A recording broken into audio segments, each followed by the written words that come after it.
ফটক ফটক করছে তখন থেকে ওরে এরকম বিহাঘর হবে বাবুরা, ওরে এইরকম বিহাঘর হয়। আর হল আমাদের বড় যাত্রী সব পাহাড় বলাতে একদম রেডি হয়ে আছে। আপনারা তখন ভটক ভটক করছে একটা ভালো দেখে পুরুলিয়ার বান্ধব নাইলে আমাদের মদকানের নেশা কবে না, বুঝলি তো? আমাদের বরযাত্রীকে বলছে হাই বলকে এসে একটা প্যাকা প্যাকা করছে, ওদের বাজনায় উঠছে না। একটা ভালো দেখে শুদ্ধ থেকে মাঝে একটা ভালো দেখে শুদ্ধ চলে পাইছে আয় মাজায়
আমাদের বড় কোনে সবাই রেডি।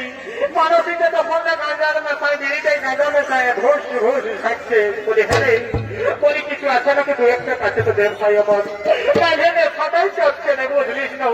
তাই ভেবে আমার ফাটাই চাচ্ছে নাই দাদা। ওই ঘরে বাবা বলাতে যে পাতি বসেছিল আমি যেটুকু এনেছিলি আমার সারা সব ঘোরার জন্য। এই সময় কি করে নাচবি রে? দেখছি না কেমন বড় বড় পাথর উঠছে অসবটাই। এই সময় কি করে নাচবি? লেনে লেনে মালিন দিকে বল আর একটা ভালো দেখে বল সত্য, তারপরে দেখ আমার নাচটা।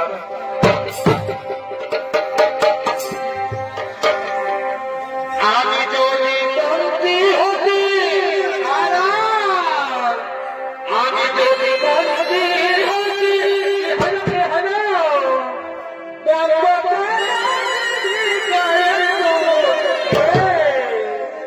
আরে ঘরে ঘরে কোথায় দিবি, আরে ঘরে কোথায় দিবি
আমরা মঠিত ভাই, আমরা মঠিত ভাই।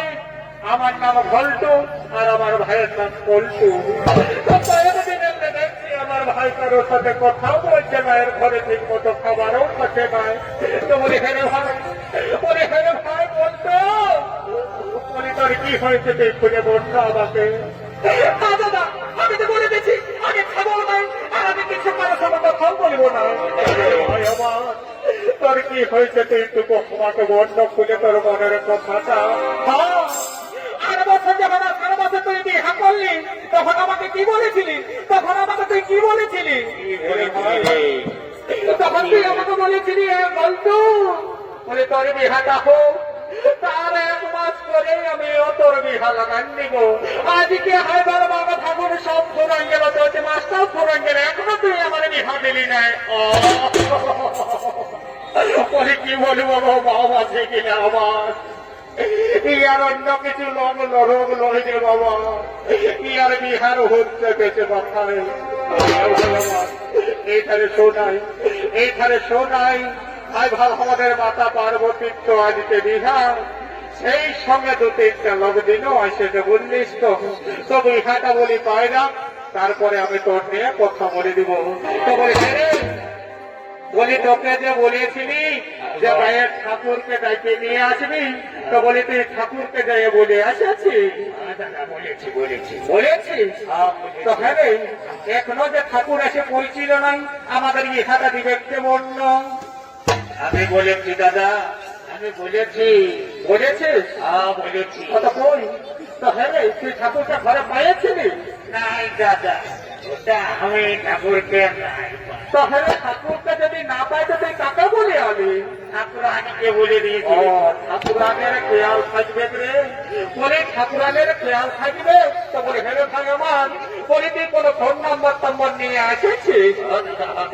আনেছি দাঁড়া একটু একটা ফোন আমি জোগাড় করছি তারপর দেখি তুই ঠাকুরের নাম্বারটা বল আমরা ঠাকুরকে একবার ফোনেই করে দেখি বল নাম্বারটা বল দেখি বল এই একটা ভুলোক দেখ আচ্ছা দিদি আর একটা ভুলোক দেখ আচ্ছাও দিদি এইবার 90 আচ্ছা 90 14 তুই নাম্বার মুখস্থ করেছিস ভাই দাঁড়া একটুকু চুপচাপ থাক একটুকু ফোনটা লাগান দেখি ঠাকুরকে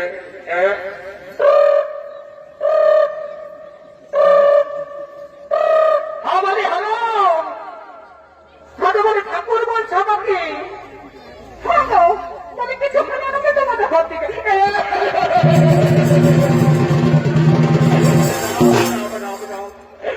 ভাই আমার বলতো তোকে ঠাকুরের নাম্বারটা দিতে বললি আর তুই যে আশা দিবি বলে নাম্বারটা ঢোকান দিবি সকালে বান্দিকে দেখা হবে কি করে আমি সিংটার সঙ্গে মুখ দেখাবো হে ভাই আমার আমি তো বললি তো যে আগে বুড়া বাবার বিহাটা পাইলাম তারপর তোর বিহাটা লাগান দিব ঠিক করে নাম্বার বলে এরকম ভুল ভাল মায়া লোকের নাম্বার দিয়ে দিয়েছি না বুঝলি না আমার গায়ে একটা মানুষ অনুমান আছে নাম্বারটা বল এই 0 আচ্ছা দিদি একটা ভুল আচ্ছা দিদি হ্যাঁ তখন না দিতে শুধু নাম্বারটা ভুলুকে দিতে বসে দাদা এইটা মানে আমাদের বেঙ্গলের চাষি আচ্ছা বেঙ্গলের চাষি মানে আচ্ছা ঠিক আছে আমি কোথা ভুলুক দিদি বল তারপরে বল এই 90 আচ্ছা 90 0 আচ্ছা দিদি 60 দাঁড়া একদম চুপচাপ থাক কোনটা লাগাতে দে হ্যালো বলি ঠাকুর আমি ভলপুর বলছি তো বলি তোমার কাছে বলে এসেছি যে আজকে আমাদের বুড়া বাবার বিহা বসে তো বলি জলদি করে আসো না বাবা আচ্ছা জলদি করে আসো এ বলতো সেখানে ভাই এই ঠাকুরকে দিয়ে আর কাজ হবে নাই ভাই এই ঠাকুরের বয়স হয়ে গেছে এবার ঠাকুরটাকে পাল্টাতে হবে বুঝলিস এবার ঠাকুরটাকে পাল্টাতে হবে হ্যাঁ তোর ঠাকুর বললে আমি পূজা করাই আসছি রে বাবা তোরা আজ বলছিস ঠাকুরটাকে পাল্টা দিব